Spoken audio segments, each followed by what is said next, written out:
And we're back here once again with another episode of the MSK show. And this is going to be episode 440. So I hope you guys had a great day and I hope you guys have a great rest of your week that is ahead of you. And in this episode of the MSK show, I am going to be having a conversation with Feast of Fandoms, aka Kat.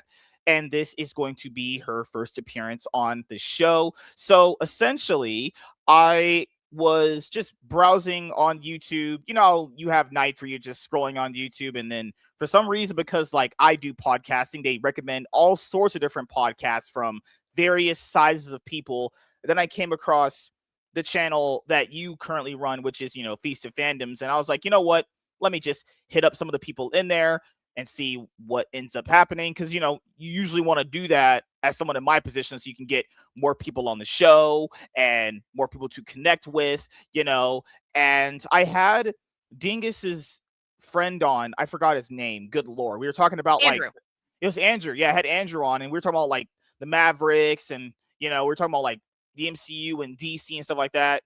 And I was like, hey, Kat hadn't hit me back in some few months. He was being like my dad, actually, So we did end up talking, and Kat actually essentially never responded to me. She was like, you know what? I don't think you're good enough to talk to me. You're not rich or good looking enough. No.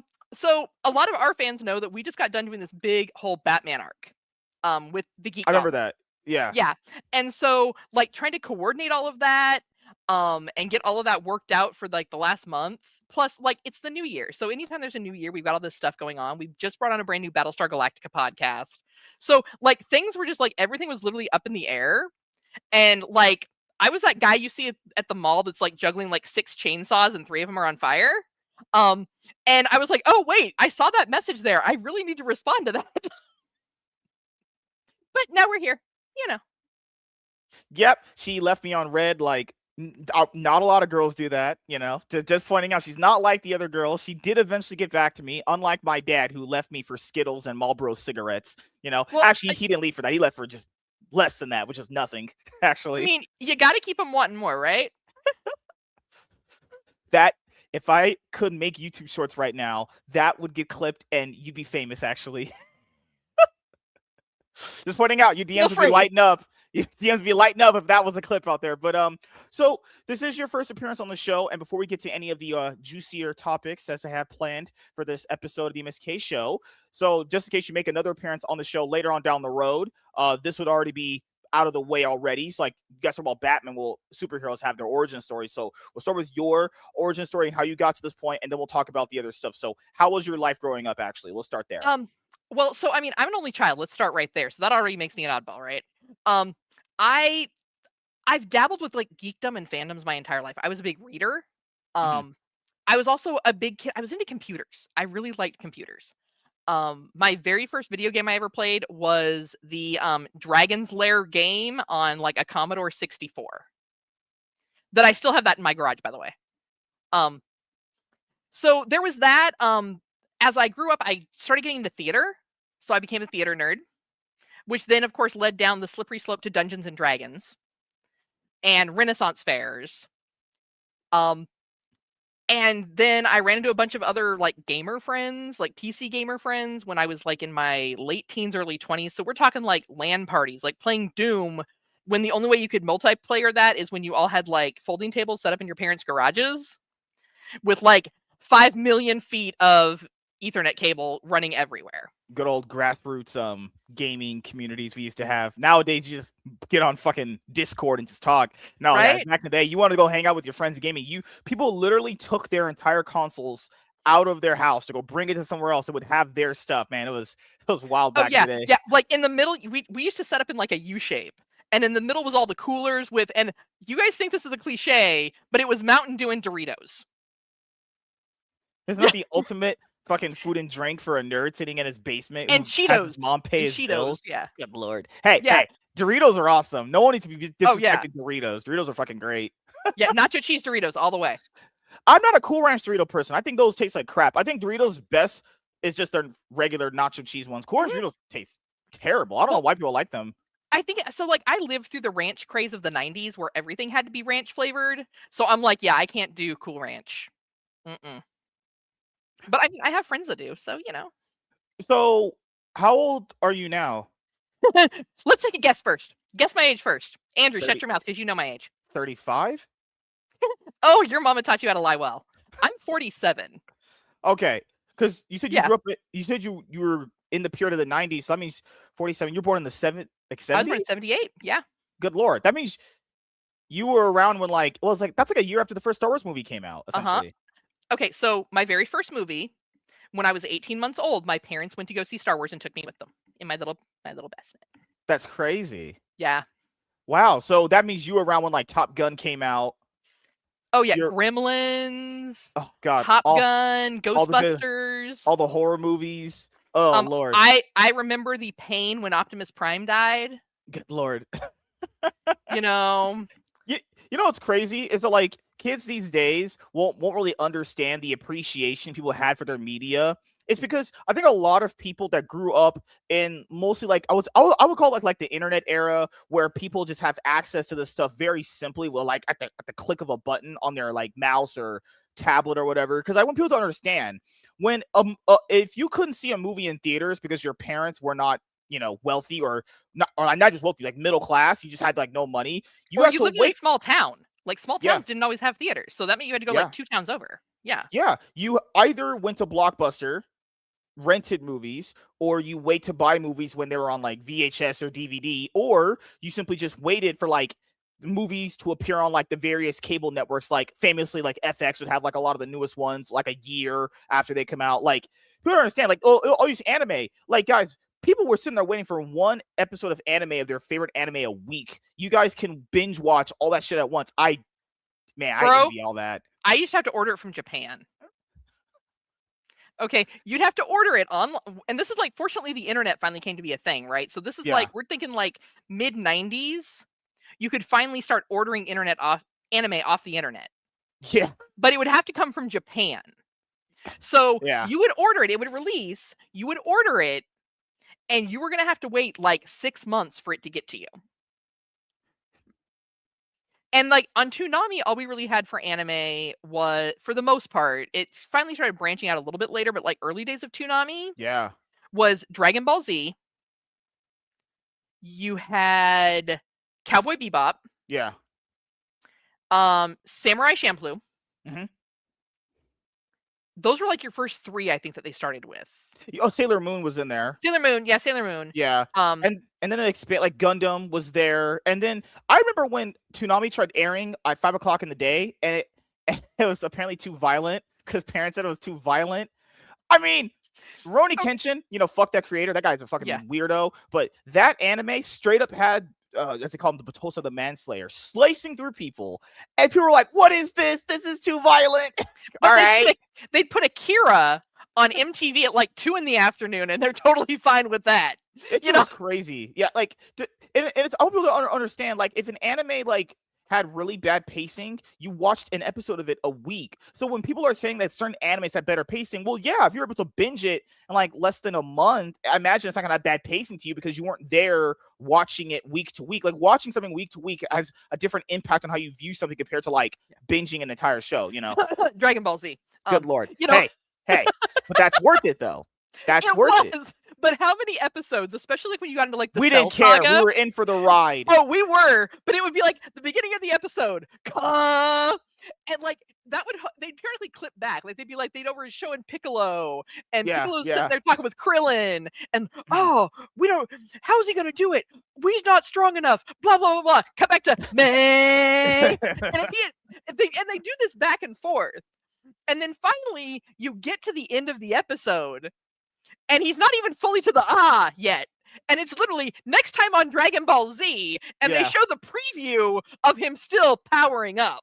Yeah, that's why I do appreciate what Dragon Ball Z Kai did. They did kind of condense all that down, And I want people to understand, like, there was a point where, like, for anime and like a lot of other movies and television, you would buy that shit on DVD when you finally could. Then, because these people they never talk about this stuff, because I remember when good lord, they would always release like uncut versions, enhanced versions. So you're like, wait a minute, I just finally got to see you're like, okay, I just finally got a chance to buy like my favorite thing on DVD, like my favorite season of my show or whatever. Then they come out with like this enhanced HD version, uncut, uncensored version. It's like, well, fuck, I kind of want that uncensored version. Like, in your mind, you're going like, what did I genuinely miss in this? You know, that was the problem with like anime a lot. Like, if you bought anime, whether it be like on DVD, remember the DVDs for anime had like 4 episodes, and on 4 episodes for like $20. It was ridiculous. Okay, back my in the day. Berserk collection for the first 100 episodes is in a box that's like this wide. Yeah, 4 episode DVDs, people. That's what we were dealing with. 4 fucking episodes. Yeah, because they couldn't hold it. They couldn't condense it down enough. The other thing too, and this is something that, like, only if you have like anime fan parents are you gonna really know this. So like Berserk, you can stream it on like 3 or 4 platforms right now. But there is so much edited out from the original that it's almost not the same anime. Yeah, I've noticed that too. Because they'll play like Yu-Gi-Oh on like Con TV, and they'll just have it looping with all the 5 seasons. And since I watched it growing up, the dubbed version, I later watched the Japanese version. You see all the stuff that they cut out, and it's not even stuff that they cut out. It's more like you could tell it's edited down and condensed things. Like, you can tell if you watch stuff enough, you can tell when stuff is edited. Like in Power Rangers Super Mega Force, when they're supposed to have that big battle, it's all just edited out. It's like, hey, this is all gone. It's like, people don't understand, they brought people to New Zealand to film for hours on end for weeks, only to have that all just gone and not even there. You know how mad I'd be? I'd honestly just go and yeet myself in the ocean. Sharks take me. I don't even care. Rip me apart. And that's the whole thing. And that's really, like, for all you kids in streaming land that don't understand why physical media is important, right? When streaming first started, you have all these actors and actresses that are part of like the Screen Actors Guild and this is different countries, the UK, the US, but their shows were designed for streaming only. If the streaming service takes that down, there is now no record of their work. So when they're looking at like applying out, or like they've got this like their IMDb, and they're looking for future roles, especially for like aspiring actors and actresses, if it was on streaming, well, now it's gone. There's no record. And like the other thing that comes with streaming is, because you watch TV shows growing up, you know how like the rating system works, where you have to report your ratings because advertisers, and that's how you get paid. You have higher viewers. When a streaming service always deceptively says like, "Hey, our show is like the highest viewed," guys, they don't like. It's so weird. You don't. It's like those, now like, they do. Now they do. Yeah. So Hulu, I know Hulu, Paramount, like the ones that are based off the big like cable stuff. Yeah. They are actually now Nielsen rated. But for years they weren't. Yeah. So when they're saying like, hey, my TV show is like the #1 best TV show on our platform, it's like, well, there's no ratings to prove that, though. It would always be like this, like that Dr. Manhattan meme of like, source, trust me, bro. Netflix does it still to this day. They're like, what's that horrible movie that came out like some years ago? It was Red Notice. Oh my God, the movie's horrible. They were like, this is the biggest movie on our streaming service. Any proof of this? Just trust me.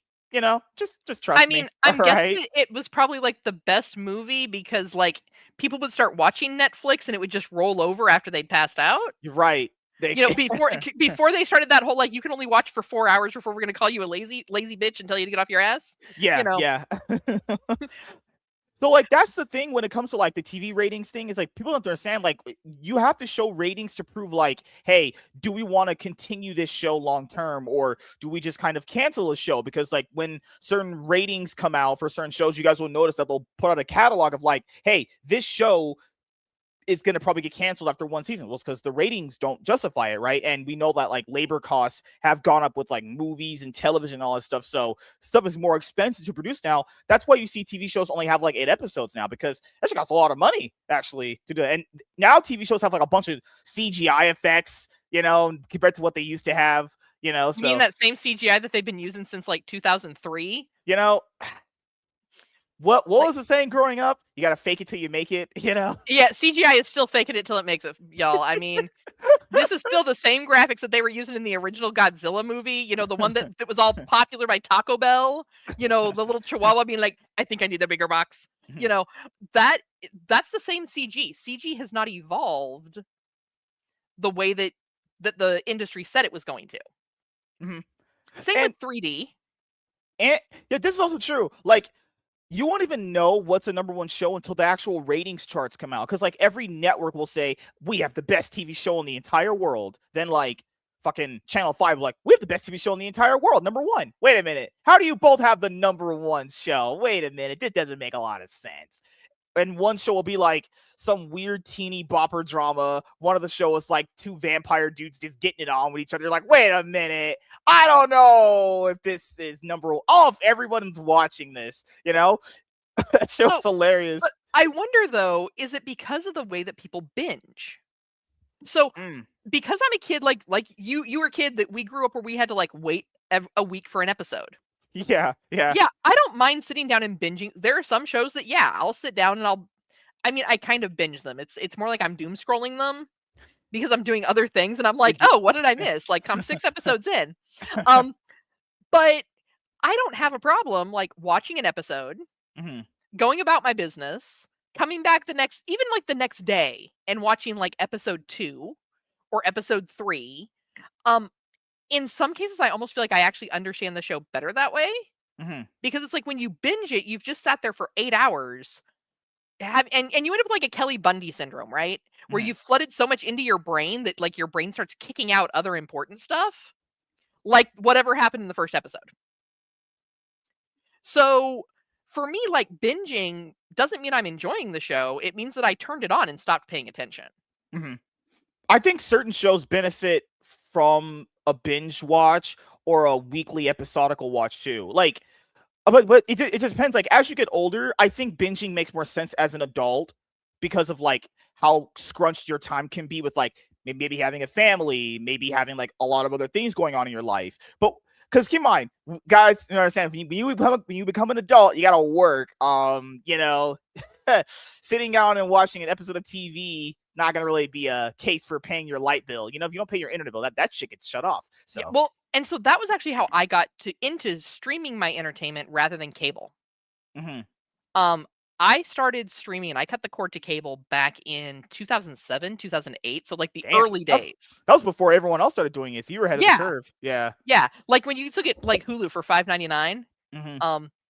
And they had like all these really great, terrible sci-fi shows, like C-list sci-fi shows, which worst part is I grew up with these shows, so I thought they were great. But I digress.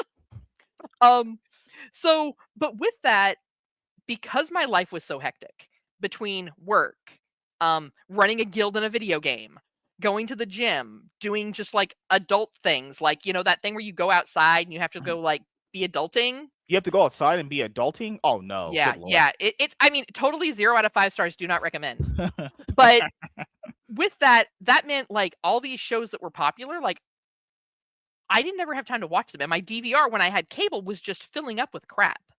And I was paying so much for cable, which now we pay so much for streaming, but we'll get into that later. But I was paying like $150 for cable because I had to have premium channels to watch things like Doctor Who or the Sci-Fi Channel. So the things I wanted to watch were on premium channels only, where I actually did the math where if I just waited till the end of the season and bought it from Best Buy for things that I couldn't find on streaming at the time, and then having Netflix, Hulu, Crunchyroll wasn't streaming yet, but just having those two plus just buying the Blu-rays and DVDs direct from Best Buy was cheaper than me having cable. Yeah, and you're looking at it now when it comes to like all these streaming services, it's just like that adds up to a cable bill anyway, you know? Yeah, and especially if you're someone who has to have the no commercial option. Oh yeah, because you remember, just this is a new thing. Streaming services were like the, hey, if you don't want to have ads or commercials, you will get a streaming service. And we know they weren't making enough money on them, because if you're making enough money on all these streaming services, why would you need an advertiser though? You guys, this is how these businesses think. They have a lot of money, so instead of getting taxed on all this money, because if you have money you're not divulging into something, that would get taxed, and that's a lot of money they probably have. So what they do is they create other businesses and business adventures. So that is essentially like, you can create jobs and pay taxes on that, which is cheaper than just having the money itself. So these streaming services that all of these, big companies have, it's not just as a tax write-off. What they're thinking is like, this will eventually be profitable on its own and it can generate its own revenue. Well, if they were all profitable and doing very good, why did they have advertisers come along? I mean, to be fair, you could argue free money. They're just giving you free money for it, but it's like, that's not what people came to streaming for anyway, though. I came for no commercials, I could have cared less about commercials, honestly, because I think my Hulu always had some commercials. But because that for me was snack break time. Like, hey, I'm watching some shows. Hey, let me go run to the fridge real quick, grab myself a drink and a snack, and I'm back.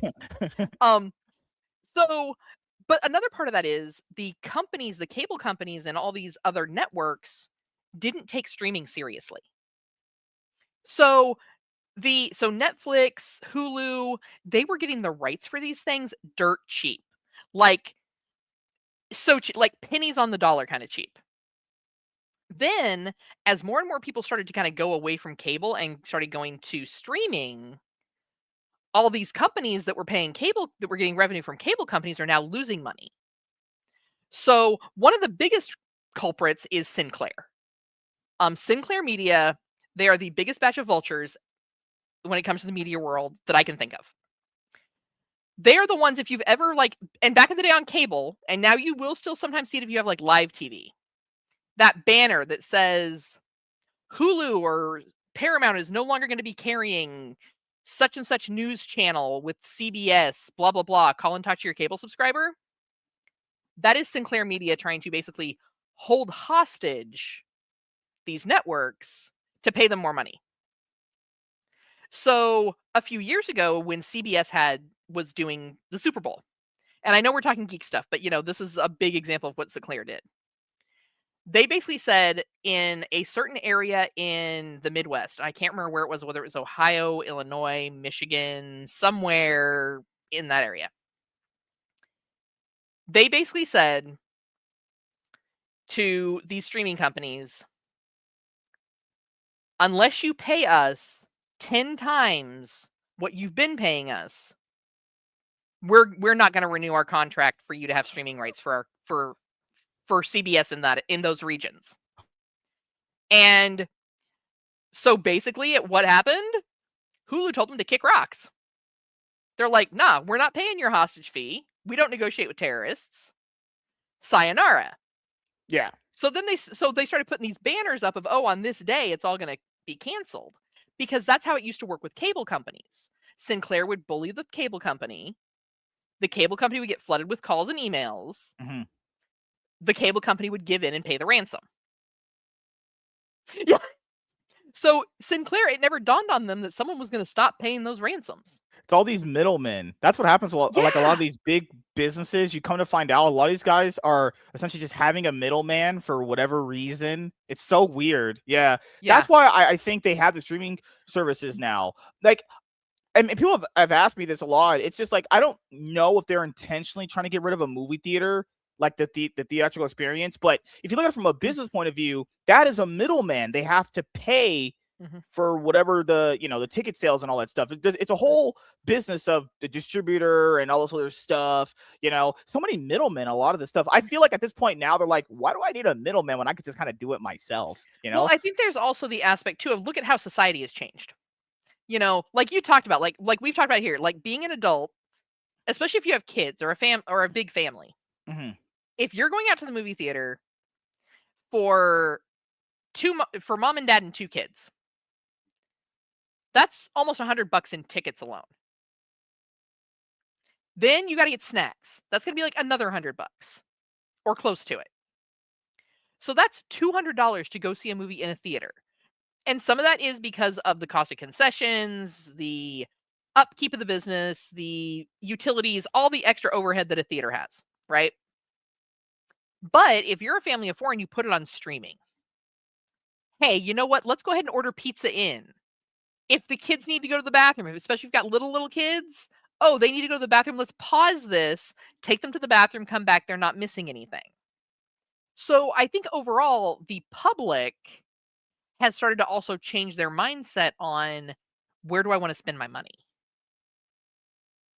And that has a big impact too, because I mean, let's face it, we all spent at least 18 months, 2 years locked in our houses. We all got real good at Zoom calls and not talking to people. Um, Maybe so that decided how we all thought about people. Maybe peopling is overrated. yeah, Maybe, just well, I maybe. think some of it was FOMO, right? It was Yeah, it was total FOMO because look at something like Markiplier's Iron Lung. you're right. Yeah. People, I went and saw it in the theater. Um, People like in droves went to the theater for that because not only was it a unique project, they were trying to support a streamer that they had gotten to know from their homes, Hmm. someone that they feel is not your typical corporate Hollywood movie, corrupt, Yeah. whatever. Um, and that movie's doing amazing. It is not, it was a low budget film that is knocking every traditional commercial film out of the water right now. And some of it's the hype. Like, let's face it, some of it's the hype. YouTubers want to see Markiplier in a movie. Okay, we all love to hear Markiplier talk. I'm not even going to lie about that. As a woman, I would just sit back, set his channel on, and just listen to him talk all day. I know But that feeling. yeah, Yeah. yeah. So, but overall, Markiplier's also, he's not doing it in a greedy way. It's like, hey, there's this game that I really enjoy. I want to turn it into a film. I want people to understand the lore behind it because in the game, there isn't a lot of lore. Where the movie gives you a little bit more of that lore, but still keeps you connected to the game. And so from there, people have gone out to support that. But it's also a unique concept. It is not just the same thing recycled with a different skin. It is not the Madden 96 version of movies. Because let's face it, all that the Madden video games are is new skins every year. I don't know why you people keep paying full price for a new game. Same with all of them, like FIFA, Yeah. 2K, and I don't get it. It's literally the same game reskinned over. Yeah. That's it. Yeah. Yeah, like make it a DLC. Like, people would pay for it as a DLC. It doesn't need to be a whole brand new game. So So I wanted to ask you, at this point now, where you at with Feast of Fandoms? What's your overall goal with I mean, we're running the obviously still channel? growing. We're still Yeah. growing. Like I said, we just started the brand new Battlestar Galactica. We're looking at we did start out because we already had a bunch of podcasters that were solid in Marvel, Star Wars, Star Trek, and then just general geek stuff. Mhm. But there is so much out there that people are fans of. Like I said, we just branched out to Battlestar Galactica. I would love to get us going with something with Doctor Who. We are talking right now about creating an all girls podcast where we go over shows like Supernatural. That's cool. Okay. We are branching into some book talk type content. We've got one of our guys, he's starting to do some content, and they're like shorts that show up once a month where he's gone in and he's reviewed some romantasy books and he's given it from the perspective of a man. Good Lord. That Yeah. couldn't be me. Not me. I'll let someone else do that. It's like those tweets where they're like, I watched this so you don't have to. There you go. That'd be me. So yeah, that's where we're at right now. We're expanding out. So that we can really be like a one-stop shop for everybody's different fandoms, because there, even if you are a big Marvel fan or you're a big anime fan, Mhm. you still have other interests. Mm. And yeah, being multidimensional like that has its challenges when it comes to growth. But we're here for it. We're here for the challenge. Yeah, I always thought the same way. It's like, you know what? I know how YouTube works. You seem to know how YouTube works, but it's one of those things where I'm a person where there are certain days I don't want to talk about Marvel or Yeah. DC or whatever. I want to talk about something completely different. There's some days I just want to only talk about sports. That's it. Yeah. And I liked having this show and my other show like that, where this show covers all that stuff, and then the other one just covers like esports and sports in a certain way. It's good to have outlets where you can creatively talk about other things you're interested in, at least a long form format. Yeah. A certain way, because like things just get kind of boring after you tackle them every once in a while. Even if there's like nothing bad happening with the franchise is in general, eventually as humans we just kind of get bored of stuff. Yeah. That's why I think the Marvel movies themselves haven't been doing that well. Not even just outside of like how bad they kind of are to some degree, people have to understand. It's like a marriage, guys. I'll explain it to you. Like it's like a honeymoon. You know that girl you finally got married. Outside of all the dating crap people go through these days, hypothetically speaking, you finally got a wife. You know what? You're probably thinking like, damn, this is awesome. Well, after like 6 months, she's just another person like me and you, you know? So the things that you get hyped for initially when you get married, well, then just the same stuff you go through. So like when the Marvel movies used to come out, people were really hyped for them. Now, after you've seen like God checks notes, 20 of them, I don't know how it still could be that special though. Things eventually do decline. It's not like as far as quality of the stuff you're seeing, your brain just doesn't inherently treat it as special as it used to be because it's not the newest thing. It's like back when you were in school, like a hot new girl would come in and all the guys are after her, and after a week you'd be like, oh, she's just another one like us. You know, happens all the time. This happens. This is just how we function as people. You We used save to up have to enough. wait 20 years between Star Wars franchises. Like the first trilogy we got, 20 years later we got the second trilogy. So like, yeah, like you said, it was special. Now, when every time we turn around, there's like another movie, another show, like Another announcement. It feels like every other day we're getting an Yeah. announcement on something in the works. Like just a few days ago, we'll talk about this on another show that I have coming up today. There's a Venom animated movie coming out eventually. You guys heard that? It feels like Yeah. every other day we're getting an announcement of something superhero or something super villain related. You know, like at some point, this isn't like we're not in a honeymoon phase anymore more with this stuff. That's why Man of Steel and BVS, those movies are just bad. That's why they made as much money as they did. They came out in a time period where producing superhero movies or comic book movies was very lucrative. You put out Man of Steel and BVS right now, I doubt they do that well. I don't think so. They probably perform worse than they did. That's why even with like Fantastic Four First Steps, Fantastic Four guys is known. These are known characters. They're not putting out random butt fuck who knows, right? That only got them $500 million, and that probably kind of debatably broke even or maybe flopped for them. $500 million is your minimum now. Like these budgets gotta come down, but I do think they have to understand you're not in that time frame anymore. You can't just put out a superhero movie and it just does like 700 or $800 million. We're not in that time frame anymore. Like Superman just came out last year. What is your opinion about James Gunn's Superman movie? Did you overall enjoy it actually? So here's the thing. I will always say that my Superman is Christopher Reeve. Mhm. Although I loved looking at Henry Cavill in that suit. Not gonna Me too. lie. Yeah. You know, but when it comes to Superman, and I know there are dark storylines with Superman. I know there are gritty storylines with Superman. For the love of God, James Gunn, stop using lens flares. Because the cinematography for it threw it off for Superman. Because one thing with Superman, and that's why I think the newest Superman movie did so well, Superman is a symbol of hope. You want gritty, you want dark, go talk to Batman about his dead parents. You want a symbol of hope and a symbol of like what's going to look to the future, what's going to make people feel like everything is worth living for and that it's all going to be okay. You go to Superman. But you can't do that under the backdrop of The Crow. And James Gunn he tried to make everything too gritty, too dark. He tried to hop into dark storylines that people weren't ready for, that were not true Superman fans. So he was trying to do, and I mean, I kind of joke about this about DC. Marvel is great at live action. DC needs to stay in their lane with animation. Because their animated stories are great. They don't cut stuff out. They make sure that it is a complete story before just throwing it out there. James Gunn, it's like it's rushed. It's lens Or do you mean Zack Snyder? Oh, you're right. I'm thinking Zack Snyder. That's my bad. Yeah, Zack Snyder. Sorry, my bad. Very good. I get them mixed up because they're both terrible. But you know, good lord, just throwing shade at both. Both of them just taking strays. All right. Like I said, I think that you're like it all just comes together in my mind. It all blends together. Who knows, right? Yeah. It's all slop. It's all part of like the brain stew. We lost Kat, everyone. She's using the lingo of the kids these days. Slop. No.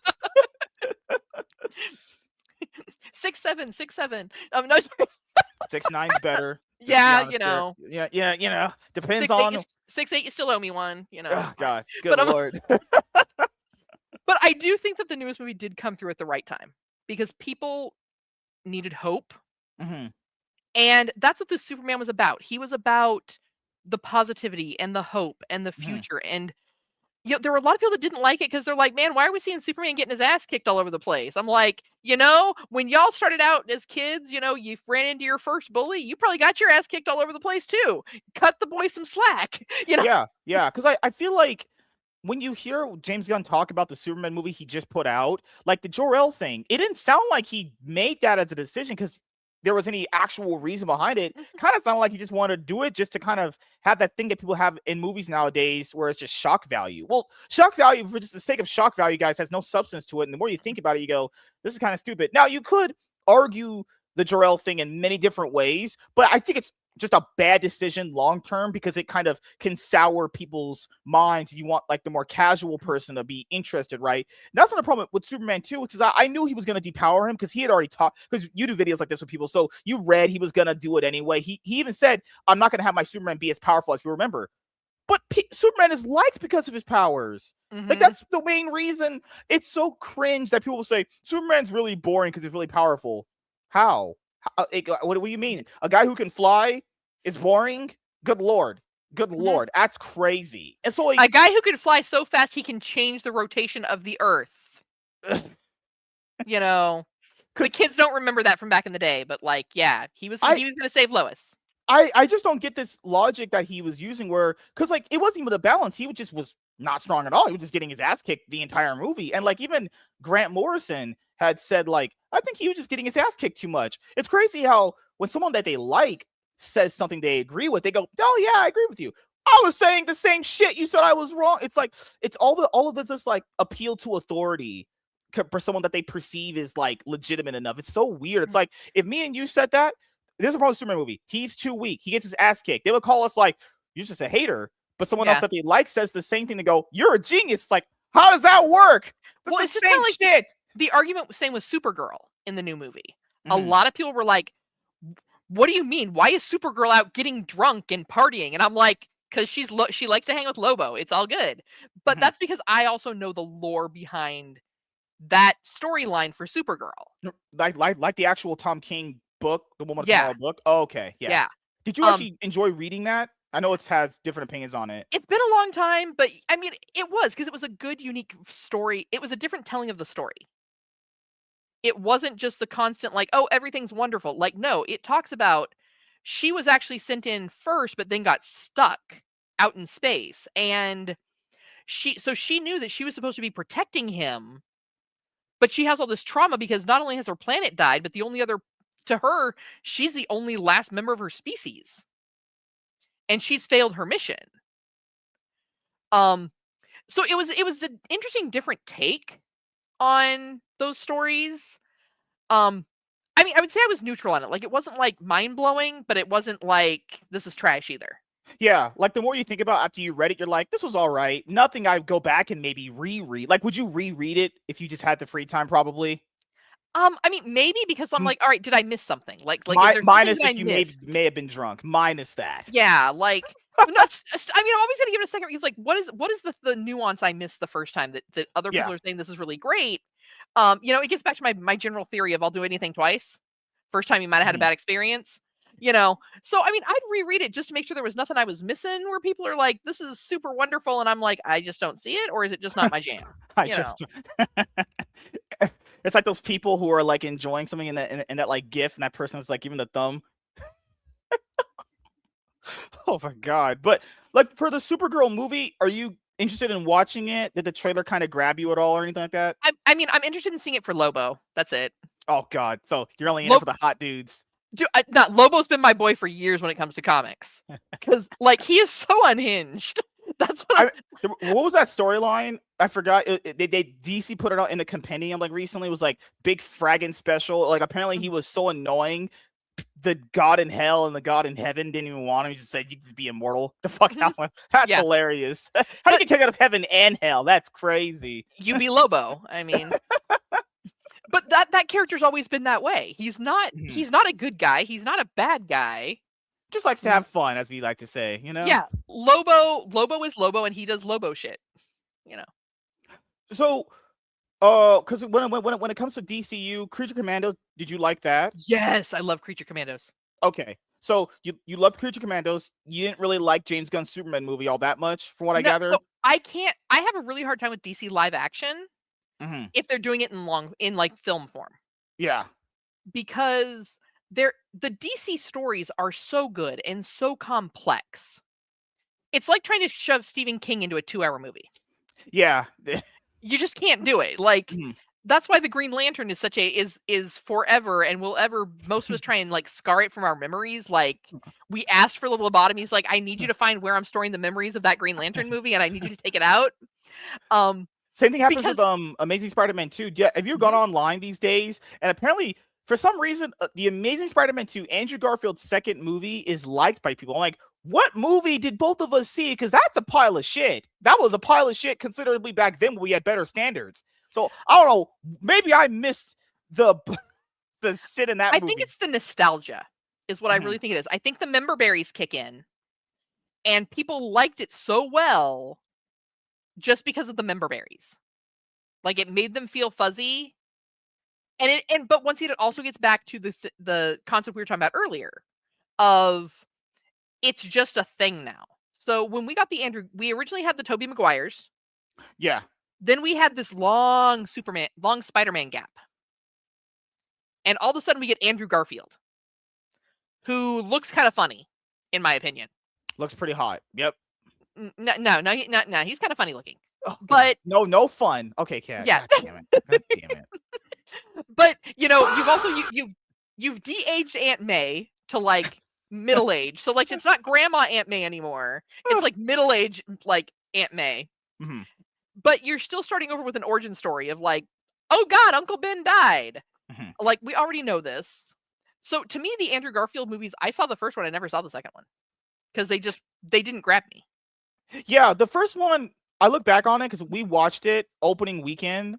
I watched it a few times after. It's all right. I wouldn't call it bad. It's just, I don't think it's did anything bad to me. It's one of those where it's like, okay, they kind of played it safe because there was like that 5-year gap you're talking about, and everyone was expecting Spider-Man 4 for Tobey Maguire, and people forget they had to put it on 2012 because they had this deal with Marvel where if they don't put out a Spider-Man movie within like 4 to 5 years, they lose the rights. So they kind of barely managed to put that out that year, and it wasn't bad. It was all right. And then you come to the second one, you're like, well, maybe hanging myself would be better than watching this ever again. That's how I thought of it. I was like, fuck. God, like you ever just picture you're yeeting yourself out a window when you're at your work when someone's annoying you. That's like when you watch that movie and you're like, you know what? All right, helmet out the window. And then kind of find out that movie was so bad and performed so bad based off their expectations. They started talking to Marvel like, you know what? Hey, Marvel, we suck at using this guy. Can we put him in your universe? That's how people forget that's how it happened. They got leaked and they got hacked, and it was revealed that after that movie failed, they were talking with Disney on how they can integrate Spider-Man in the MCU, and we got him in Civil War. So thank you guys for not supporting the Amazing Spider-Man 2 because that movie sucks ass. Yeah. Thank God that movie didn't fucking succeed. But I think the reason that people were excited for it was because it was there was enough of a time gap between Tobey Maguire and Andrew Garfield. So they were hyped for it because they wanted more of it. It's like I would love to, part of me wants to see another Blade movie. Part of me is absolutely terrified to see another Blade movie. Yeah, did you hear what they wanted to do with it? It was like, all right, just the rumor. Like even if we had eventually got it, those ideas sucked. I'd have been like, all right, this is just. So not here's a the thing: movie. like the first Blade movie was good, right? Then when you got to the one that had Deadpool, Ryan Reynolds. Reynolds in it, like at that point it was going campy. And Blade was never necessarily campy. It had good one-liners, but it wasn't camp. Like, it was almost like it was shifting into, like, 1960s Batman era. And so the writing was always kind of going down a hill. Like we started out here with Blade, right? Like, we were super excited. Like, Wesley Snipes is a badass. Yeah. Then all of a sudden, it was just, like, nosediving. And now people want it to come back because we love Wesley Snipes as Blade. But I'm like, I don't want to see what you're going to try and do to him in 2026. Yeah, because I know you watched Deadpool Wolverine, that part where he was like, there's only going to be one Blade. Like, yeah. Then there's that moment because it goes crazy. I've only seen clips of the Blade movies. I haven't actually get a chance to watch them in full. There's that one line he's always had that always stuck with me. Some motherfucker just want to ice skate uphill. I'm just saying though. Yeah. Oh, like I said, Blade had great one-liners. Like, here's the thing: you hear when you sit down and watch the Blade movie, the opening scene where there is this vampire rave happening in like an underground warehouse somewhere. Everybody who ever has seen that movie, you hear that song and like you are just pumped. The song is not that good. Hear me out here. As a marathon runner, I will be pumped when I'm listening to that not running. Because I'm like, yeah, Blade, that was dope. You're like blood coming out the sprinklers. Fuck yeah. If you're a runner and you're like hearing that techno beat, it is not that good. But you pair it with the movie and it's phenomenal. And everyone remembers that. Because there was nothing like that out at the time. So now we're at a point where we're always getting superhero movies. We're always getting supernatural stuff. We're always getting sci-fi. Yeah. And the writing is getting watered down. The production value is getting watered down, but the price is getting jacked up. Like, why do you hate us? Like, nerds are supposed to run the world. Why do you hate us when it comes to the entertainment? Because you mentioned comics earlier. Because I know you were born in, you said, the 70s. What was do you remember your first comic book that you were given to you or bought? The first comic book. Oh, that's a tough one. You're more richer than we were. We were getting these sparingly. Well, no, I was too, but that's why I'm trying to think. Like, what was it? Mine was Spider-Man when he first encounters Lizard. It was a reprint. That was that one. I want to say it might have been like She-Hulk. Because I am not traditional. Like, I am not one of those people.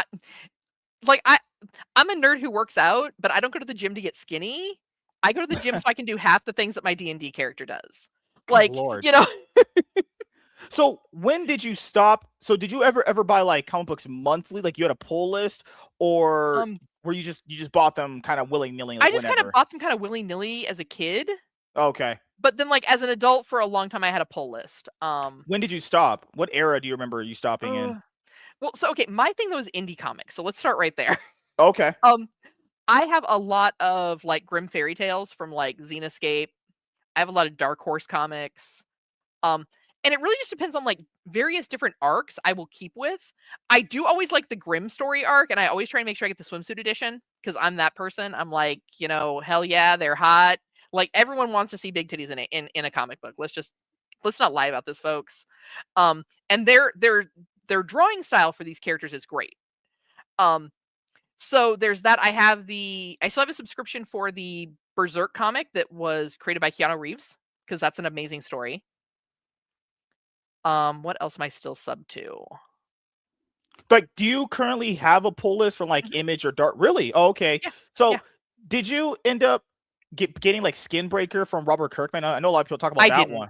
I didn't get that one. No. Did you get the new Transformers run by Daniel Warren Johnson and Mike Spencer? I have not read it, but I have it. Do you have the trades, or you just have the single issues? Actually, single issues. Okay, yeah, that is good. That is actually very good. Yeah. Once you read it, you're not gonna be able to put it down. You probably should buy the trades. It's better to have it as a one go. But the single issues, I had those too. Yeah, you're fine. Okay. Yeah, and honestly, single issues, it's kind of like the whole like one episode a week thing, right? Yeah. Sometimes I have more time to sit down and read like a single issue and then slide it very carefully back into its bag and board and tape it down. Then I do to sit down and read a whole trade, or like I'll start reading a trade and then I'll be like, I got halfway through it, I got distracted, it's just sitting there waiting for me to return to it. So what books do you have in your pull list currently? You said you had oh my god, forgot. Oh my god. Berserk. Grimm's. I always get the Grimm tales from Zenescope. There is, I have a cyberpunk one pulled. As you can tell, I have a slight cyberpunk addiction. There's another one, and there's another one called I Hate Candyland. It is the most unhinged.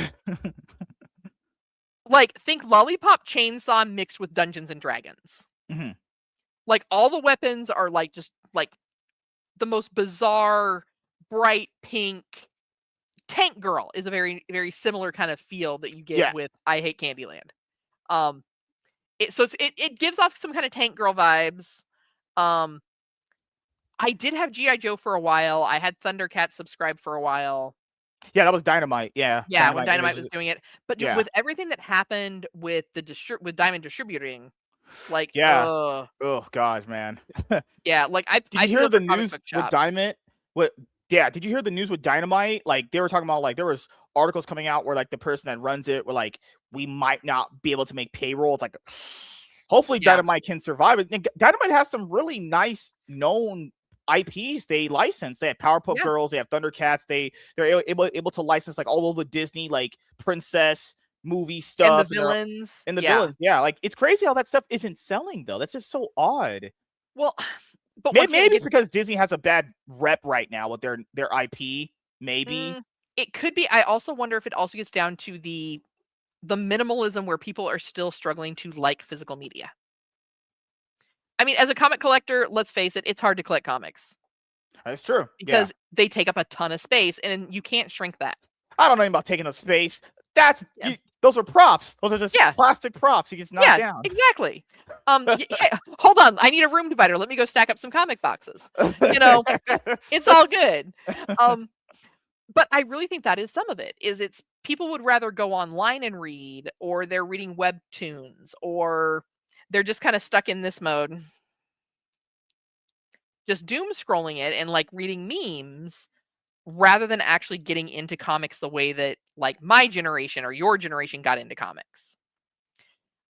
So there's that factor. There's also, I mean, do you know how many towns there are that don't have a comic book shop? Yeah, because a lot of them have been closing down. I mean, in my city, we never had one because people Yeah. always ask like, because there's this thing with comic book fans where I'll like on Twitter and like a lot of other social media platforms, like if I say I can't buy the book physically and I would have to buy the book digitally, they're like, well, why not just order it online? Well, like, no shit, Sherlock. I would have to do that anyway. But this concept that people have where it's like out of sight, out of mind, unless they are experiencing it that way, they must think that everyone else are experiencing it that way. It's like, guys, we don't have that here. Like getting comics here, you go into like Walmart and whatever they have, you maybe getting that's like manga. They have manga books you couldn't buy there, but most of that stuff I just buy online. You know, I have my pull list that I just buy online from mycomicshop.com every 2 weeks when it's big enough, and I just pull it out.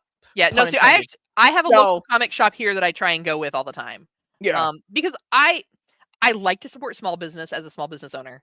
I like to support small business as someone who grew up in a small town. I mean, would you believe me if I told you I grew up in a town that had less than 8,000 people? That'd be crazy. Those be like some backwater towns in like Arkansas or something like that. In California, no less. Yeah. Oh gosh. Our comic book shop was also like our hippie shop. So like, you know, you were gonna go buy your incense, your comics, your magic cards, your Celtic knot tapestries, all from the same place. So you're from California? That's crazy. Originally, yeah, that's where I moved out. I now live in Texas, but yeah, I lived in a town that was like, I mean, if we really want to go way back to my origin story, I actually was born in Wyoming. Good Lord.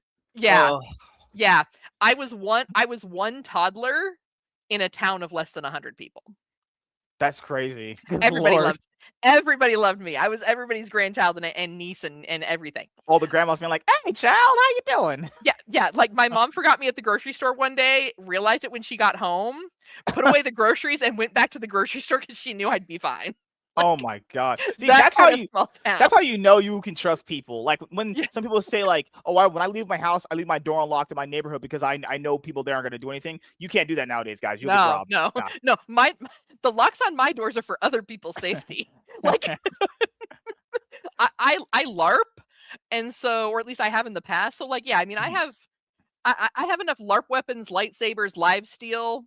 Yeah, my house is probably not the one. You know, it'll make for a really interesting police report, though. You know, do you have any swords? Because you remember that viral clip that ended up happening where that girl the sword went out of the sheet and she tried catching it. Oh, and it's like slashed her tent. I was like, people never do. Like, I thought it was common knowledge though. Don't catch a sword when it's falling. Was that always common knowledge? Common sense isn't so common. Probably not. Yeah. And the thing is, I think people expect when you order these things that sometimes because some places Mhm. Like if you're ordering like a Kingdom Hearts sword or a sword from Final Fantasy, Yeah. those are dull. If Mhm. you're ordering them from a blacksmith, Hmm. I have some Damask steel that I've gotten from like Europe. Um, Okay. All right. I ordered on Etsy. It's fine. Um, Mm. I have a Viking battle axe with my initials on it. I Just mean, reasons, obviously. Yeah. yeah, reasons. Yeah, because every woman needs a battle axe. I mean, so my normal handle when it comes to like my gaming and everything else is Shield Maiden SA. Because I'm from San Antonio, Texas. Hmm. But yeah, I mean, I think every girl deserves a shield. You know, I mean, you need a shield and an axe. Why not? But when you order them from an actual blacksmith, that is not dull. Those are It is sharpened. oiled and it is sharp. That is someone's dying at that point. Like, you know, it Yeah. is. Like it only slit like her fingers right here, and that has to require her to get surgery. Just that little. Uh-huh. Oh my god, fucking hell! Like, Yeah. guys, don't be a streamer that's just trying to get attention. Don't do that, because then you end up like her. Or I remember on Twitch a few years ago, there was this girl who literally just had sex with her boyfriend on stream, and she didn't get banned. Like, Just straight like up getting pounded. It's people like, just how do. is this entertaining? What? I mean, I guess it was cheaper than Pornhub. I don't know. I Like, guess, but that's it's not. It's not. You don't need a VPN. I don't know. Like, So I wanted to ask, because you run Feast of Fandoms, so how do you essentially manage like all these different podcasts? Because like because like people come on shows and there's all sorts of different personalities you have to like kind of like balance out. What are the general rules, right? So like there's certain so for words you me, can't say. Obviously, that would make sense. oh, okay. So I am probably the I'm the worst HR person. Let me start right there. Because HR, holy shit, good because lord. if someone has to come to me with a concern of so and so used language, Mhm. um there are certain words in my vocabulary that, you know, fall into that category of things the FCC says you can't say on the air that I Mhm. use like a comma on a daily basis. Right, yeah. And my streamers understand this about me. Mhm. Um, a lot of it is though, like I let my podcasters pick out the people they want to podcast with. Like if they come to me and they're like, "Hey, I have this idea for a show. I just don't know who else would be interested." Then I might be like, "Hey, let's talk to so and so. Let's talk to this person. Let's talk to that person." Mhm. But we also have like group chats. We have one that's for business. We have one that's for like, "Hey, let's just bullshit and talk about whatever." That way you can kind of get to know those personalities. Mhm. And people can kind of, I mean, it's a way for people to connect because also let's face it, you know, as geeks, the world is really peoply and we don't always like to leave our house. Um, so it's really a matter of understanding that and just understanding people in general. Like people, for the most part, you have to look at it from a place of positive intent. People are not, most people are not trying to intentionally offend you. They're not trying to intentionally say something that is going to be polarizing, that is going to Yeah. affect other people. I'll just tackle on to your point. I think a lot of people are so self-centered. They think that when someone's talking in that way, they think they're meaning them, and but they're just speaking like what's that saying? You're just speaking in jest. Like we're just having a conversation. It's not directed towards you. Yeah. I'm just venting how I feel. You know what I I mean? mean, my thing is if someone's having a conversation and you feel that you're attacked, I mean, maybe you need to just lace those shoes up and wear them. I mean, if the shoe fits, you know. You know, one of my subscribers said he was making fun of me. He was like, "Who gave this man the internet? Your parents should have never given you guys the internet." Because like there's people where like back in the day when I used to have shows with people, they would always get very angry at just any sort of conversation we're having. I'm like, guys, we're just having a conversation. That's Mhm. it. Like if I say, I don't know, because one time I said I liked a scene in a bad movie, because that can happen, right? Because Yeah. guys, two things can be true.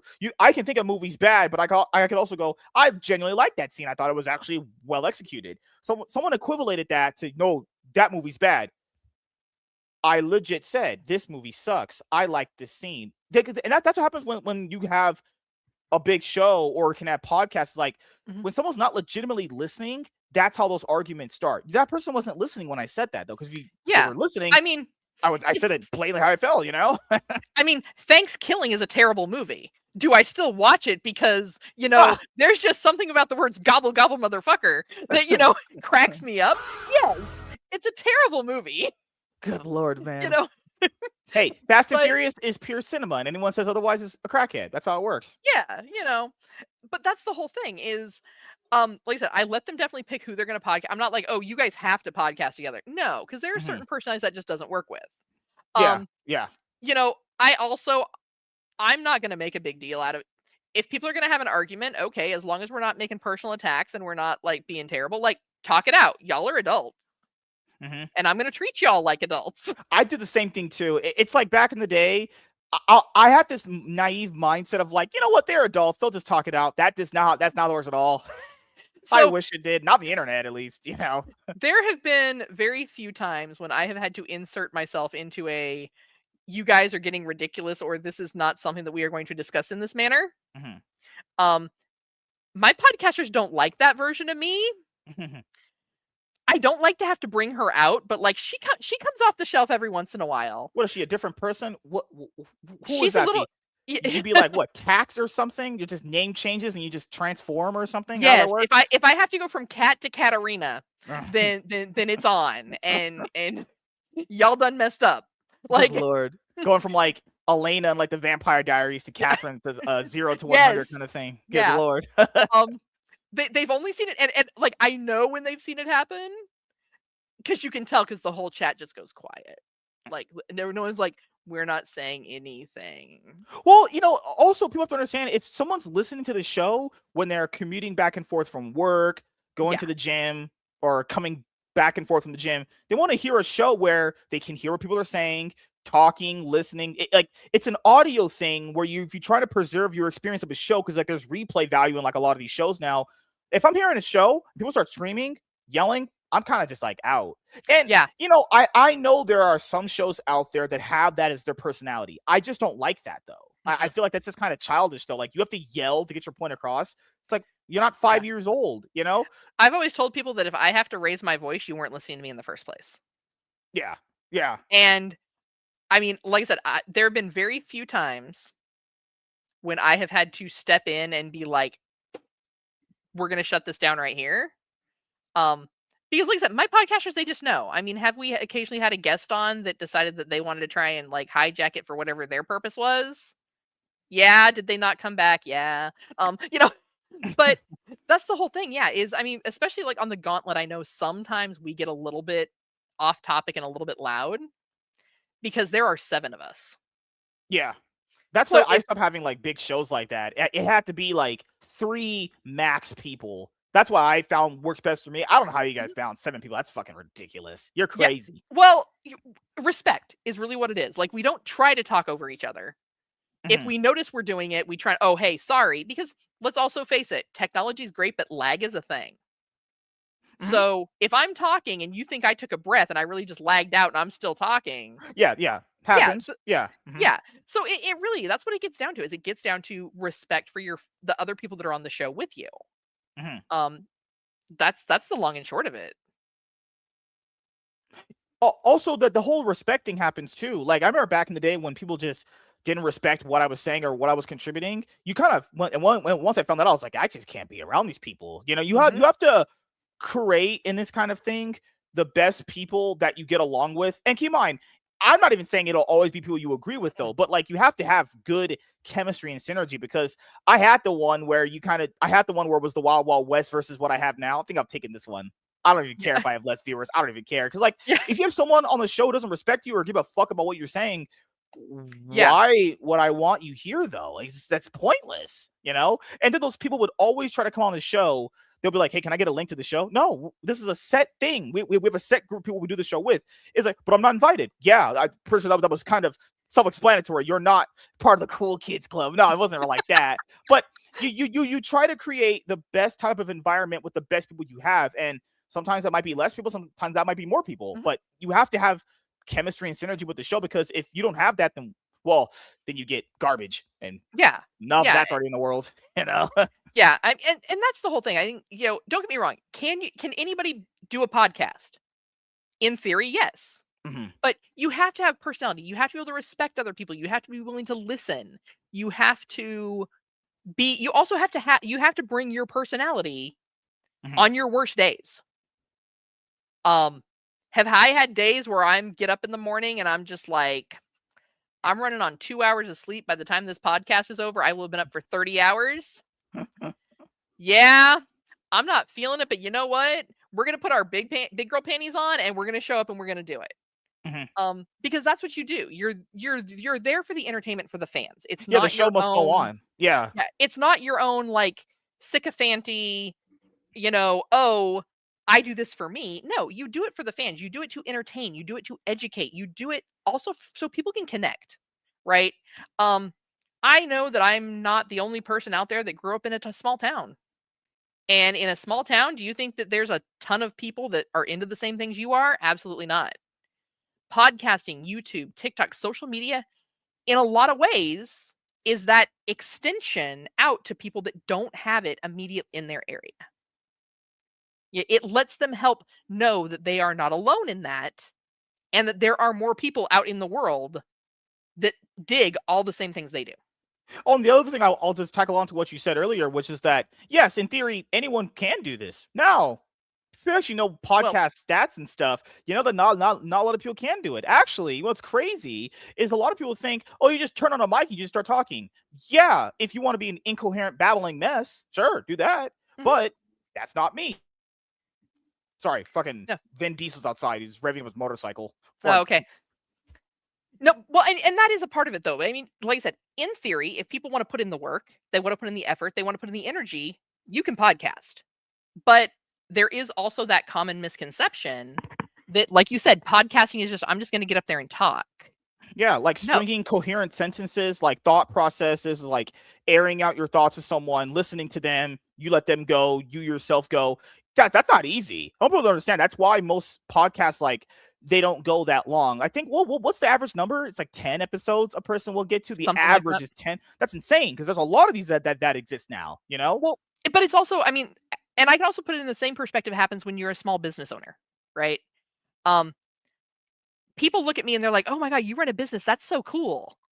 And it's like, you're right. I do run a business. I run a business from my home, which means I work 24 hours a day, 7 days a week. Good Lord. I mean, in theory, it's not all like physically working, but because last night you were binging a show. So last night you took a break. Yeah. But I don't punch out at the end of the day. My day doesn't end at 5 o'clock. My day doesn't have a set stop time. Now, does that also, though, give me the flexibility to, oh, hey, I worked late into the night. I can sleep in the morning. Yes. I can work in the afternoon, take a break, go do what I need to do. It gives me work-life balance, even if I am still working an excessive amount of hours. But most small businesses fail because, they see the end result that someone else has, but they don't see the starting point, and they don't see all the work it took to build that business. Same thing with podcasts. Your first podcast that you're ever going to do is probably going to get 10 views. If you're okay, maybe I'm being a little optimistic here, but you know, because I started out podcasting as a beauty influencer. Dude, before StreamYard came in, we had to do this. I did mines on Skype. We didn't have StreamYard back in the day. You were doing your shit through either Discord or Skype, and Skype. Oh Lord, those were jank. Garbage. Or you Google Hangouts. Good Lord. Or you couldn't even do lives. You'd have to record it. Yeah. I remember when lives first started becoming a thing on Facebook, and like people are like, yeah, and people are like, well, you know, how do you deal with like if you say something wrong or you actually like burp on air or you sneeze? And I was like, ma'am, I shoved an entire mascara brush into my eye on accident on air live in front of a bunch of women who were going to tear me apart for it. Once you've done that, you can handle anything. Yeah, like I think, oh my God, a few episodes ago, it was like 30 episodes ago, I meant to say third time's the charm. I ended up saying third time's the Clarence. There is a comment that I said, not even thinking about it, and this gets back to the beauty influencer days. I was doing an unboxing, and this is a statement that my friends have never let me live down since. It is, I'm a sucker for a great package. There's another one. If I clip these 2 parts out, you're done. This is crazy. It's fine. My DMs blow up all the time anyway. It's all good. Like, holy crap. Yeah. What? I was opening up a box and it had this really beautiful decorative wrap around it And so I'm talking about this makeup palette, and I didn't even miss a beat. I didn't even realize it, and I did not even realize what I had said for 2 weeks. Yeah. Like, I remember the words coming out of my mouth, but I didn't realize the context. Yeah. I have a similar one. It was like when I first started doing unboxings again, I was like, damn, this is so hard to get into. It's so tight. Send me to the Shadow Realm for that one. Must have been a great package, just saying. That package was awesome. That had those in there. Those were big and juicy. Oh my God, I'm doing it again. Good Lord. Thank you. Come again. Yeah.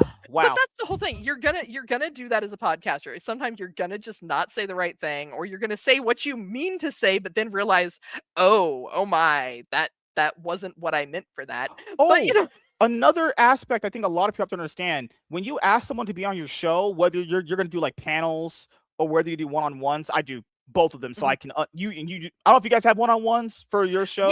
We do more panel, but we have done some one-on-one. Yeah. So, like when it comes to this kind of thing, rejection is part of the game too.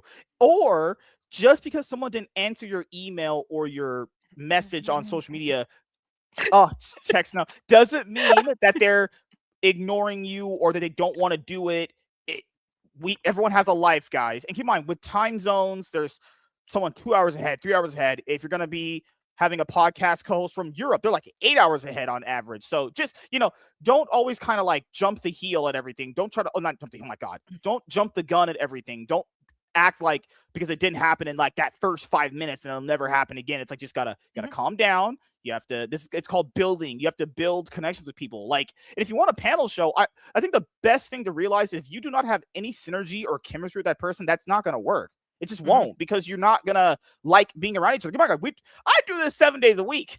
You do this kind of thing too. You better like the people you're around. Oh yeah. You better like, if you're gonna do this weekly, you better like the person you're gonna be around for. Checks knows probably like a year you're going to be together on average. Better like people you're going to be talking to, because also I know a lot of people like to focalize, specialize and focus on like one topic. I always prided myself on like you did. I like being knowledgeable on various things. So like when a Scream movie would get announced, we could talk about that because we are all well versed in different stuff. I would say, as an advice to people, try to find people that are kind of well versed in more than one thing, because if that one thing doesn't have anything happening with it, you kind of just stuck and it just doesn't. Wait, you don't have a show. Try to find people that are a little bit more multifaceted, like at least 2 to 3 topics they're strongest in, like with yourself. That way you can keep shows going where it's like, well, the Marvel has nothing going on right now. What do you do then? We don't have a show. What the fuck? What do you mean we don't have a show? What do you mean you don't have a show? Yeah. That's not how that works for me. We're doing this now, buddy. You're gonna learn today. There was a point when one of the actors' strikes happened. Oh yeah. And we had to look into very closely, like, how is that going to impact what we can and can't talk about? Because some of the wording was very complicated.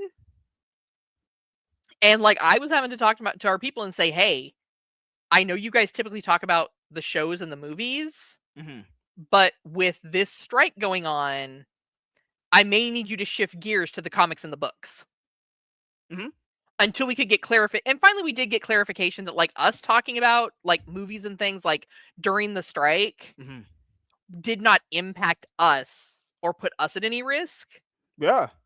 But I mean, I had to go and I got pushback. They were not. And I was like, hey, I'm just telling you, I want us to try and be successful. So if for some reason we have to make this transition, I know there's still content you can talk about. It's just not the movies or the shows.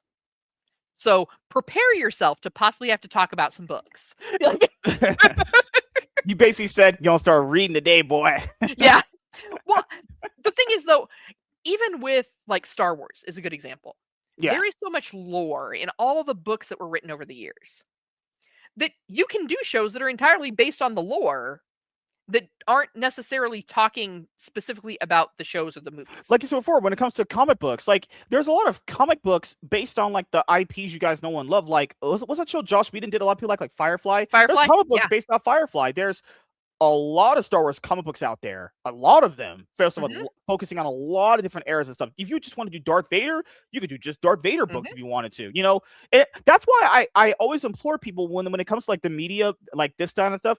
Why would you not want to read the books? Because if you read the books, your mind can expand upon.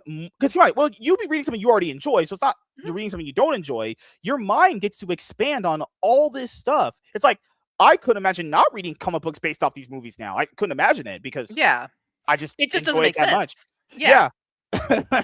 Well, like when someone says, "Well, I don't like reading," people that usually say they don't like reading are stupid. For being, you're mostly like dumb people, though. I don't know. Like, Yeah. whenever I read, I became a much more smarter person. That's how I Well, felt personally. I think for me, like, reading is like theater of the mind for me.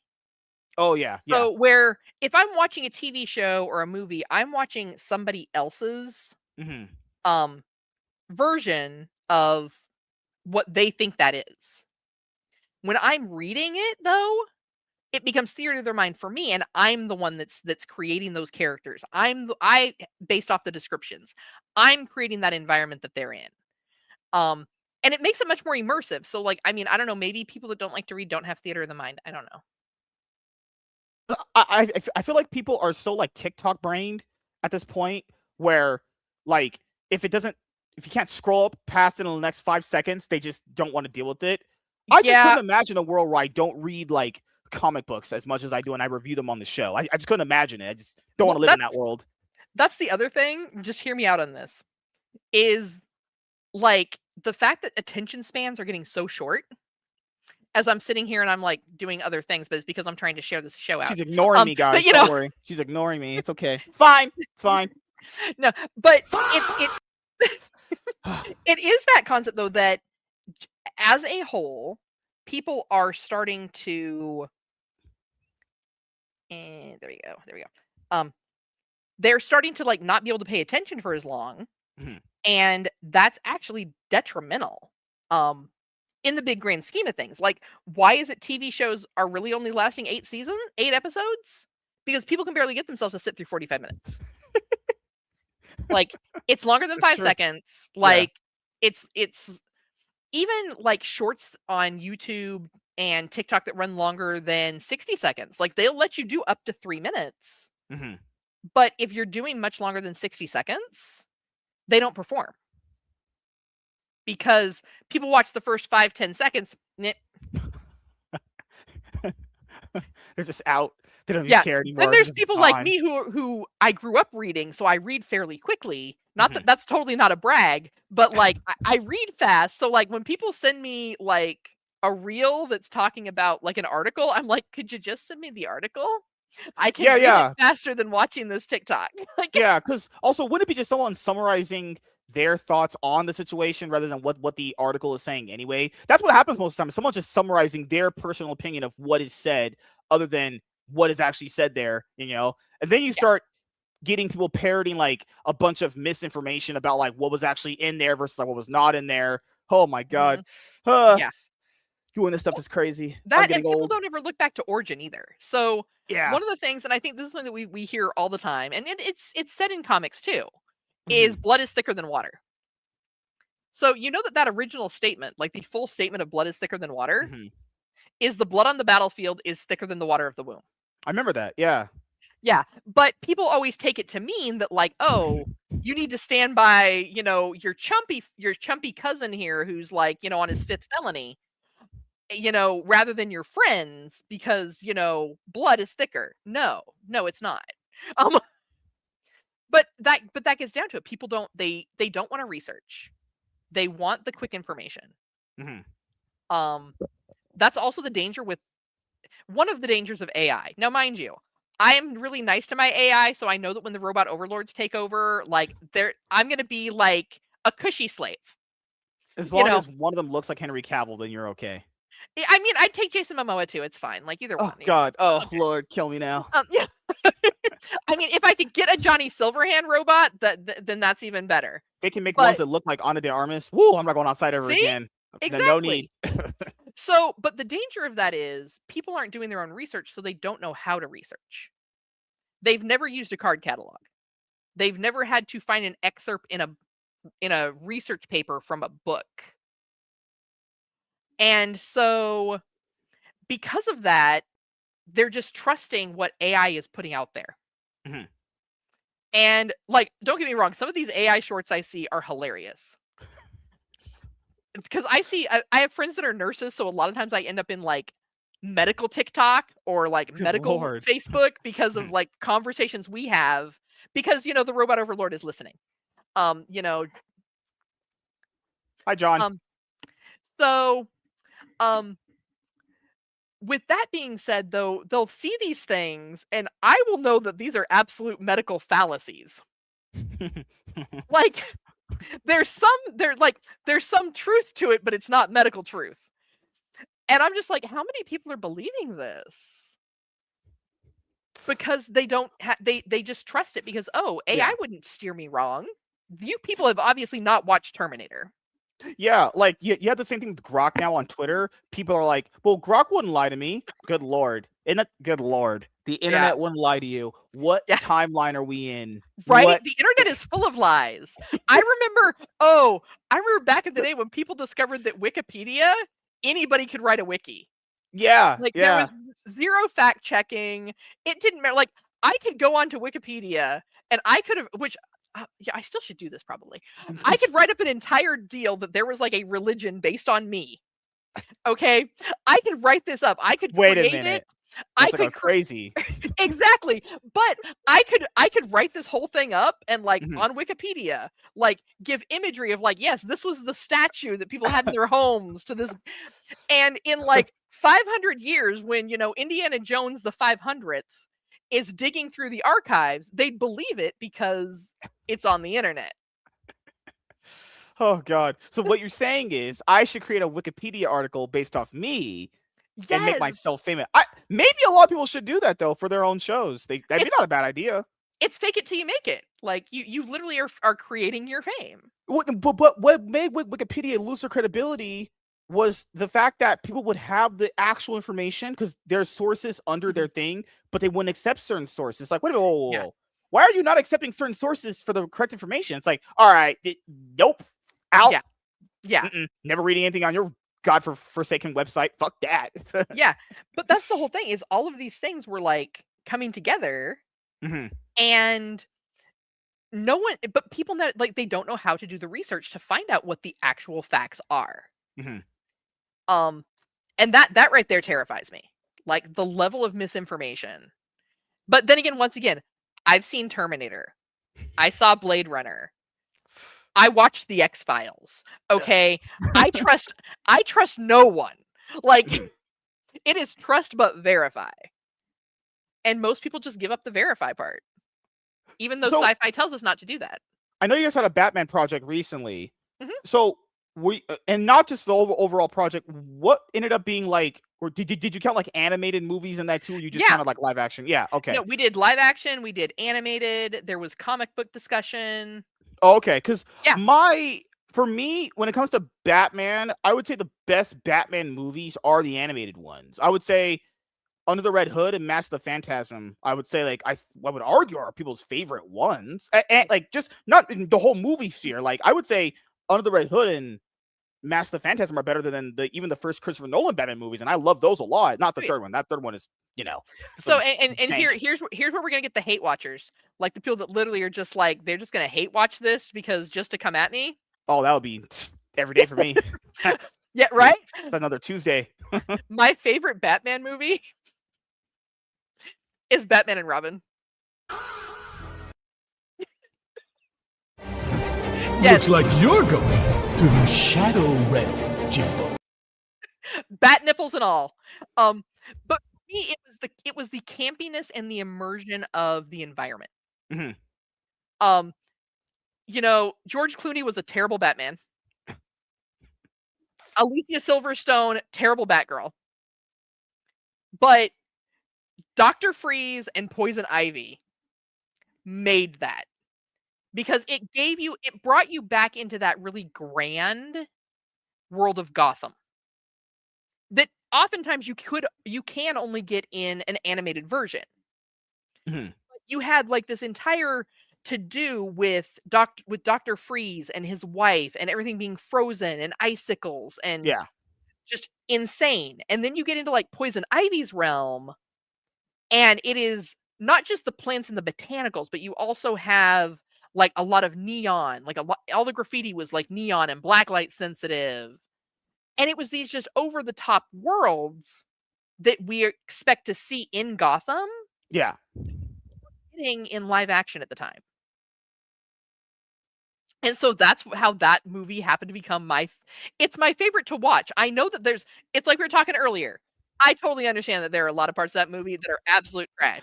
The Ice Age, that's definitely one of them. Yes, that is.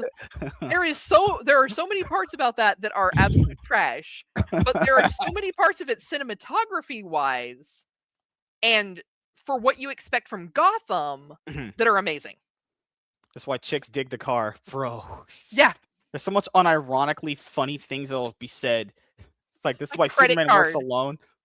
Why did he have a bat ass though? Like he had a fat juicy ass. Wait, that's gonna click out. Good lord. They panned to him and his ass was just thick and juicy.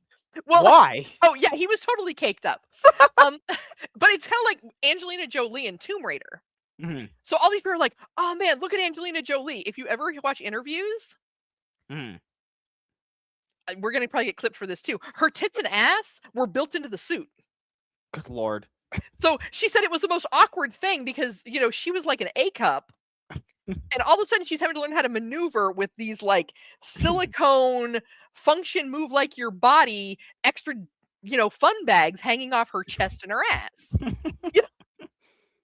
Oh my god, man. Well, what ended up being like the favorite comic book arcs for Batman?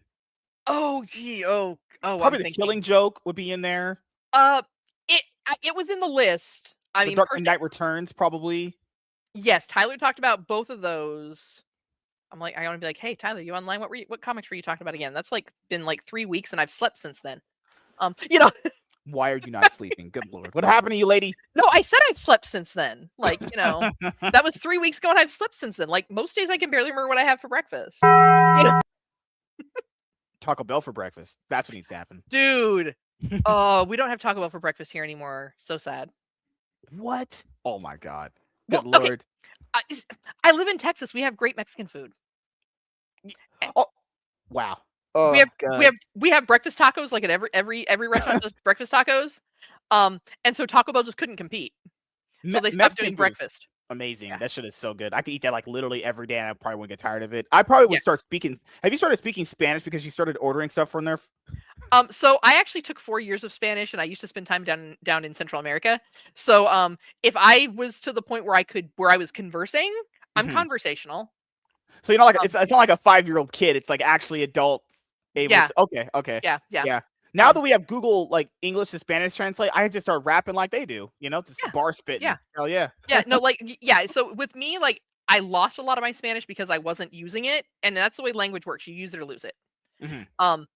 But no, I mean, if I was in a situation where like all of a sudden, like I don't know, like I moved to Spain or I moved to Venezuela or whatever, and I started being around people because I can understand it still. I just, and it's probably my own like. I'm afraid to speak it because I'm afraid I'm going to speak it wrong right now. But I can understand what people say to me. Hey, tacos fix everything. That's what I will say. Yep. So the last few things I'll ask you. First things first is, do you have anything planned coming that you would like to let the audience know about? So like we said, we did just start our new Battlestar Galactica podcast. So let's say today is Thursday. So tonight you are going to have Cantina Happy Hour is going to be over on our YouTube channel over at Feast of Fan. Muted myself. There we go. Fix that. So yeah, they're gonna over there. They are going to be talking about the Clone Wars. They're going to be doing the Citadel arc. On Saturday night, we're going to have a brand new episode of the Geek Gauntlet coming up. Looks like we're going to be doing some more death battles. We're also going to be doing something a little bit unique with the Gauntlet this week. Are you familiar with the game Werewolf, the card game? No, I've never even heard of that. That's okay. Crazy. Oh, it's really great. It's a game that teaches you all about mob mentality.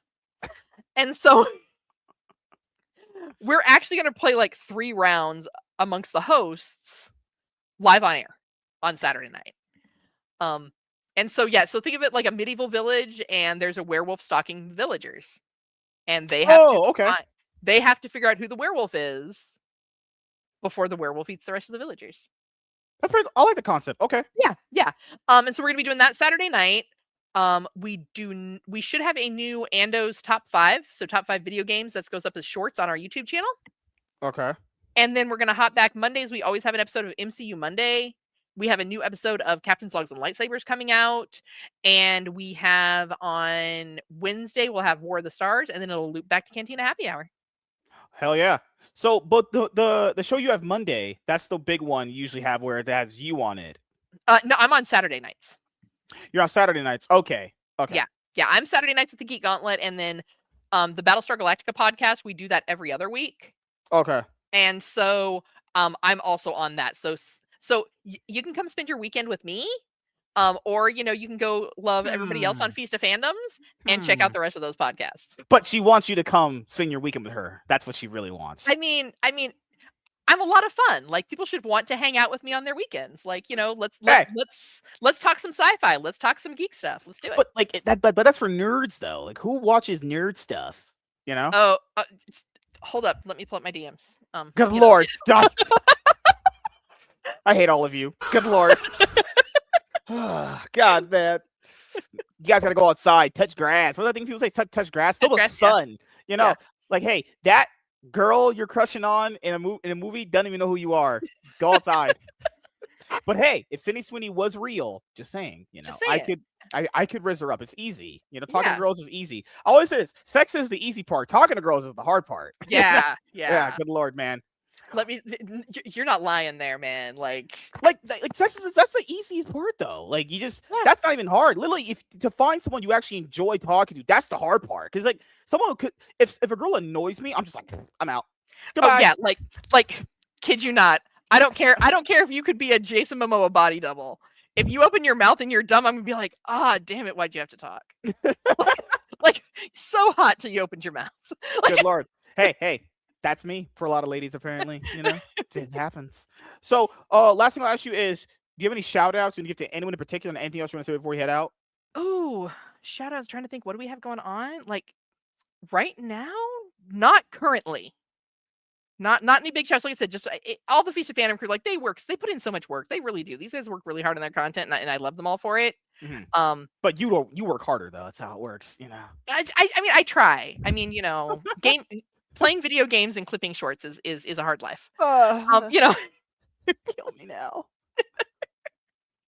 It can't get any worse, right? It's a lot of work to look this good, Hey, same here. That's how it works. So yeah, I mean, like I said, check them out. If you like any type of fandoms, like chop over to Feast of Fandoms, and we've got you there. Yeah, I know one's coming up. Ichigo versus you. Oh, good Lord. That was last week, yeah. I'll skim through it because should that be an opening? Oh no. So here was the thing: the way that they broke it down, it was basically we were breaking down because we'd already talked about on a previous show who we thought was going to win. Yeah, it should be only like one clear winner in this. It's not... Well, in my opinion, that's the way it was too. Right. Yeah. But people wanted to argue that, and it's like, all right, well, let's see what they say, because let's face it, if you've ever watched the actual death battle, you know that there are times when they pick people that absolutely should not have won that death battle, just because they want to be polarizing and get people to like hate comment.